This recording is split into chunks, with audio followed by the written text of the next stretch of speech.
আসসালামু আলাইকুম। আশা করি আপনারা ভালো আছেন। আপনারা যারা চাকরির পড়াশোনা বা চাকরির প্রস্তুতি শুরু করবেন বলে ভাবছেন কিন্তু শুরু করতে পারছেন না, তাদের জন্য মূলত আজকের এই ভিডিওটি। অনেক ধরনের সমস্যা থাকে, ব্যক্তি বিশেষে প্রবলেমগুলো ভিন্ন ভিন্ন হতে পারে, বাট ইন জেনারেল সবাই যে প্রবলেমগুলো ফেস করে, মোরলেস প্রায় 90 থেকে 95% আপনারা যে ধরনের প্রবলেমগুলো ফেস করেন, সেই প্রবলেমগুলো আমি আইডেন্টিফাই করে আজকের ভিডিওতে আমি আলোচনা করব যে কিভাবে আপনি এই প্রবলেমগুলো ওভারকাম করতে পারেন। আপনি স্টুডেন্ট অবস্থায় থাকেন, অথবা আপনি হাউস ওয়াইফ থাকেন, অথবা আপনি যে কোনো একটা পার্ট টাইম জব করছেন, অথবা পড়াশোনা কেবল শেষ করছেন, যে কোনো পরিস্থিতিতেই আপনি জব শুরু করার ক্ষেত্রে এই প্রবলেমগুলা ফেস করতে পারেন। তো আমি খাদিজা আক্তার, আমি বিসিএস সাঁতার শিক্ষা ক্যাডারে আছি। আমার চ্যানেলে আমি আপনাদের জন্য এডুকেশনাল এবং ক্যারিয়ার রিলেটেড কন্টেন্ট তৈরি করি। আমার কন্টেন্ট গুলো ভালো লাগলে সাবস্ক্রাইব করে আমার চ্যানেলের সঙ্গে থাকবেন এবং আপনার কমেন্টস আমাকে অবশ্যই জানাবেন। শুরুর দিকে আমরা যে প্রবলেম গুলো ফেস করে থাকি তার মধ্যে অন্যতম একটা প্রবলেম হচ্ছে যে আমরা কনফিউশন বা দ্বিধাদ্বন্দ্বে ভুগি। দেখেন, যে কোনো কাজের শুরুতেই কিন্তু একটা ভয় কাজ করে। যেমন আপনি যদি মনে করেন যে আউটসোর্সিং বা ফ্রিল্যান্সিং এর কোনো কাজ শিখতে চান, বা আপনি যদি যে কোনো একটা নতুন চাকরি পড়াশোনা শুরু করতে চান, বা বিজনেস স্টার্ট করতে চান, বা আপনি স্পিকিং বা ইংলিশ শিখতে চান, যে কোনো কাজ শুরুর ক্ষেত্রে কিন্তু একটা ভয় বা একটা শঙ্কা কাজ করে, যেটা হবে কি হবে না, বা আজ করি কাল করি করে একটা লিঙ্গার করা আর কি। তো এই যে শুরুর ভয়টা, এটা সবার ক্ষেত্রেই কিন্তু থাকে। এটা আপনার আপনার মানসিক একটা শক্তি। অনেকে আবার শুরু করে দেয়, ভালো হোক মন্দ হোক শুরু করে দেয়। তো এইটার জন্য যেটা করবেন যে আপনি দ্বিধাদ্বন্দ্ব থেকে নিজেকে ওভারকাম করবেন। প্রথমে আপনার সিদ্ধান্ত ফিক্স হতে হবে। আপনি যদি কঠিন ভাবে, আপনি যদি শক্তভাবে দৃঢ়ভাবে সিদ্ধান্তে অটল না থাকেন, তাহলে কিন্তু আপনি যে কোনো কাজ করেই সামনে আগাতে পারবেন না। এই কারণে আপনার সিদ্ধান্তে আপনাকে দৃঢ় হতে হবে যে না, আমি এইটা ফিক্স করছি, আমি এইটা করব, আমি এই দিকে আমি আগাবো। তো এইটা ভেবে আপনি প্রতিদিন অল্প অল্প করে কিছু করেন, অল্প অল্প কিছু পড়েন, তাহলে হবে কি আপনার ধীরে ধীরে যে ভয়টা, এটা ওভারকাম হয়ে যাবে এবং ভয়টা কেটে যাবে, এবং পড়ার প্রতি ভালো লাগাটাও আস্তে আস্তে তৈরি হবে। এটা একদিনে হবে না এবং এটা হঠাৎ করেও হয়ে যাবে না। তো এই কারণে এটা হচ্ছে ফার্স্ট প্রবলেম, যেটা হচ্ছে আপনার ভয়টা দূর করা। দ্বিতীয়ত যেটা হয় যে আমরা অনেকেই ভাবি যে আমি তো ভালো স্টুডেন্ট না, আমার রেজাল্ট তো ভালো না, আমি ভালো পাবলিক ইউনিভার্সিটিতে পড়ি নাই, আমি ছোটবেলা থেকে ভালো রেজাল্ট করি নাই, অনেকের অনেক ভালো ব্যাকগ্রাউন্ড আছে, তো ওরা তো অনেক ভালো করবে, আমি কি পারবো? তো এই যে এই টাইপের থিঙ্কিং যে আমাদের মাথায় আসে, এই থিঙ্কিং গুলা খুব কমন, এবং অনেকেই এই বিষয়গুলো কিন্তু আসলে জানেন না যে আমাদের দেশে চাকরির যে পরীক্ষাগুলা বা চাকরির পড়াশোনার যে প্রশ্নগুলা, এগুলো এমন ভাবে ডিজাইন করা হয়েছে, আপনি যত ভালো স্টুডেন্টই হন না কেন, আপনি একেবারে প্রিপারেশন ছাড়া এসে যদি বসে পরীক্ষা দেন, আর যে স্টুডেন্টটা প্রিপারেশন নিয়ে আসছে, আপনি কিন্তু পারবেন না। চাকরির প্রশ্নগুলাই এমন যে আপনাকে অবশ্যই ওই প্রশ্ন অনুযায়ী প্রিপারেশন নিতে হবে। হ্যাঁ, অনেক ভালো স্টুডেন্ট হলে হয়তোবা তার ওই সিলেবাসটা কভার করতে কম সময় লাগে, কিন্তু আপনাকে চাকরির পড়াটা হচ্ছে এটার জিরো থেকে শুরু করতে হবে। এইটারই একটা স্টার্টিং আছে। এই ধরনের প্রশ্ন, এই ধরনের অঙ্ক, ইংলিশ, গ্রামার, এই ধরনের যে প্যাটার্নটা, এই প্যাটার্নটা আমাদের একাডেমিক লাইফের সাথে মিলে না। আমরা যারা একাডেমিক লাইফে অনেক ভালো, তাদেরকেও কিন্তু আবার শুরু থেকে এই পড়াশোনাটা শুরু করতে হয়। তো এই কারণে এইটা ভাববেন না কখনো যে আপনার ভালো স্টুডেন্ট বা আপনার রেজাল্ট এইগুলো না, আপনি জাস্ট অ্যাপ্লাই করার যোগ্যতা যদি আপনার থাকে, আপনি শুরু করতে পারেন। এটা আপনার জাস্ট নেগেটিভ থিঙ্কিং আপনাকে বাধা দিচ্ছে যে আপনি ভালো স্টুডেন্ট না। এটা সবাইকেই শুরু করতে হবে। আপনি একেবারে সেকেন্ড ক্লাস পাওয়া স্টুডেন্ট হন, বা আপনি হচ্ছে মোটামুটি রেজাল্ট করা স্টুডেন্ট হন, বা আপনি পড়াশোনা কোনো মতে করে হয়তো ডিগ্রি পাস করছেন বা অনার্স মাস্টার্স পাস করছেন, আপনি যেরকমই হন না কেন, আপনাকে যেমন শুরু করতে হচ্ছে, যে স্টুডেন্টটা ভালো রেজাল্ট করছে ওকেও শুরু করতে হচ্ছে।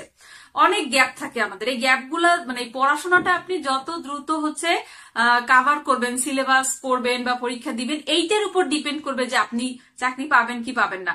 রেজাল্ট বা পাবলিক ইউনিভার্সিটিতে কেউ পড়ছে, কেউ জাতীয় বিশ্ববিদ্যালয়ে খুব ভালো রেজাল্ট নিয়ে পাশ করছে, এইগুলো কখনোই চিন্তা করতে যাবেন না। চিন্তা করবেন যে আমি শুরু করব আর পড়লে এই চাকরি পাওয়া যায়, তাহলেই আপনার দ্বারা এটা সম্ভব হবে।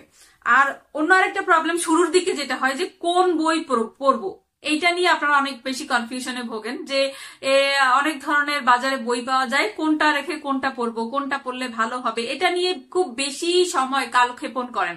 এটা করবেন না। দেখেন বাজারে যে বইগুলো পাওয়া যায় তার মধ্যে খুব প্রচলিত যে বইগুলো বা কমন যে বইগুলো পপুলার, সেই বইগুলোর মধ্যে থেকে যে কোনো একটা বই আপনি পছন্দ করে পড়তে পারেন। আর বইয়ের উপরে আসলে ডিপেন্ড করে না, ডিপেন্ড করে যে আপনি কতটুকু কৌশলী ভাবে মানে পড়াশোনাটা করতেছেন, আপনি কিভাবে পড়তেছেন, বইয়ের কোনো দোষ নেই। তো এইটার উপরেই ডিপেন্ড করে যে আপনি কিভাবে হচ্ছে মানে আগাবেন। তো বইয়ের বিষয়ে আমি বলবো যে মূল বই কখনোই আপনাকে মানে রং প্রস্তুতি দিবে না। আপনার মূল বইয়ের প্রিপারেশন সবসময় আপনাকে কনফিডেন্স দিবে। মূল বই পড়বেন এবং যে কোনো একটা গাইড বই পড়বেন। জব সলিউশন তো আছেই। গাইড বই বলতে আমি বোঝাচ্ছি যে আপনি যে চাকরির জন্য প্রস্তুতি নিচ্ছেন সেই চাকরির জন্য স্পেশালাইজড কোনো ভালো একটা গাইড বই। তো এই ছিল বইয়ের বিষয়। বইয়ের বিষয়টা নিয়ে কনফিউশনে ভুগবেন না। আরেকটা বিষয়, আরো যে জিনিসগুলো আপনাদেরকে চাকরির প্রস্তুতি শুরুর ক্ষেত্রে প্রবলেম করে সেটা হচ্ছে যে পড়তে গেলে ঘুম পায়, পারি না, ভুলে যাই। এই যে সমস্যাগুলা, এইটা পড়াশোনা শুরুর ক্ষেত্রে আমাদের হয়। একাডেমিক লাইফে তো মনে করেন পরীক্ষার আগে পড়ছি, পড়ে পরীক্ষা দিয়ে শেষ করে ফেলছি, এটা আছে। বাট এখন তো হচ্ছে আপনাকে বুঝে পড়তে হচ্ছে, আপনার ব্রেইনের উপর প্রেসার পড়ে, যার কারণে হচ্ছে আপনার মানে পড়তে গেলে ঘুম আসে, ভুলে যান, পারেন না, এই বিভিন্ন ধরনের সমস্যা হয়। বাট এই জিনিসগুলোর কিন্তু সলিউশন আছে। ঘুম আসলে আপনি ঘুমাবেন, ঘুম থেকে উঠে আবার পড়েন। বাট ওই যে ঘুম আসতেছে এই ভয়তে আপনি পড়বেন না, বা একদিন পড়বেন 3 দিন পড়বেন না, এই জিনিসগুলো যেন আমরা না করি। হ্যাঁ, ঘুম সবারই আসে, পড়তে গেলে শুরুর দিকে অনেক ঘুম আসে, পড়লে ব্রেনে চাপ পড়ে, যার কারণে ঘুম আসে। তো ঘুম আসলেও ঘুম থেকে উঠে আবার পড়বেন। আর পারেন না, না পারলে ক্লাস করবেন। মানে শিখতে হলে যে কোনো জিনিস আপনি যখন লার্ন করেন, শিখতে যান, আপনাকে তো ক্লাস করতেই হবে, তাই না? ক্লাস করে শিখতে হবে, কারো কাছ থেকে শিখতে হবে। ক্লাসরুম ছাড়া আপনি কোথা থেকে শিখবেন? তো পারেন না, এটারও একটা সলিউশন আছে। কিভাবে পারবেন, পারা যায় সেটা নিয়ে স্টাডি করেন। ভুলে যান, সেটারও সলিউশন আছে। আপনি দেখেন যে কিভাবে যারা পেরেছে তারা কিভাবে মনে রেখেছে। সো এই জিনিসগুলো আমাদের শুরু করার ক্ষেত্রে কিন্তু বাধার সৃষ্টি করে। আচ্ছা, আরেকটা হচ্ছে যে আপনি জাস্ট আজ কাল পরশু এরকম করে করে শুরু করবেন করে ভাবতেছেন, কিন্তু শুরু করতেছেন না। দেখেন একটা জিনিস খুব মানে ক্লিয়ারলি মাথায় ঢুকায় নেন যে শুরু করা, আপনি যত তাড়াতাড়ি শুরু করবেন তত তাড়াতাড়ি কিন্তু আপনার চাকরিটা হবে। তো এটা ডিপেন্ড করে আপনার চাকরিটা আপনার জন্য কতটুকু জরুরি, সেটার উপর ডিপেন্ড করে হচ্ছে আপনি মানে প্রস্তুতি নিবেন। যত দ্রুত, যত তাড়াতাড়ি শুরু করবেন, আপনি 6 মাস দেরি করলেন, আপনার চাকরি পেতে আরো 6 মাস দেরি হবে।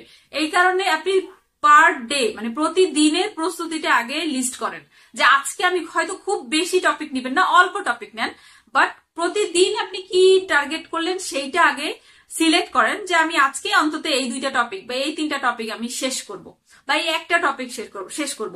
এরকম করে আপনি দিনের টার্গেট নেন, দিনের টার্গেট নিয়ে পড়াশোনা করেন, দেখবেন যে অত চাপ পড়বে না এবং আস্তে আস্তে পড়তে পড়তে ভালো লাগবে, তখন আপনি বেশি টার্গেট নিতে পারবেন। তো এইটা ছিল হচ্ছে মানে আপনার এবং আপনার নিজের টার্গেটের কাছে যেন আপনি নিজে হেরে না যান। নিজেকে নিজে যে টার্গেট দিচ্ছেন সেটা যেন আপনি ফুলফিল করতে পারেন।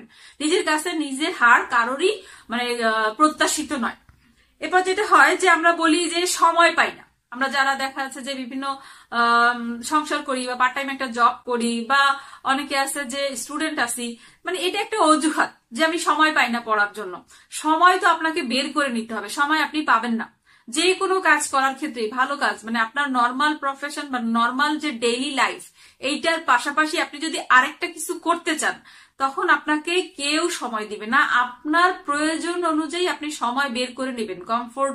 আপনার কমফোর্ট জোন থেকে বের হয়ে এসে নিজে একটু কষ্ট করে সময়টা আপনাকে বের করে নিতে হবে, কেউ আপনাকে সময় দিবে না। তো এই অজুহাতটাও যেন আমরা না দেই নিজেকে, যে আমি তো সময় পাই না, হ্যাঁ শুরু করব, এই তো শুরু করতেছি, পড়বো, দেখতেছি, বিভিন্ন ধরনের ডিসিশন নিচ্ছি। তো ভালো থাকবেন, আশা করি এই পরামর্শগুলো আপনাদেরকে কাজে আসবে আপনাদের। তো যাই হোক, ধন্যবাদ, সবাই ভালো থাকবেন। আল্লাহ হাফেজ।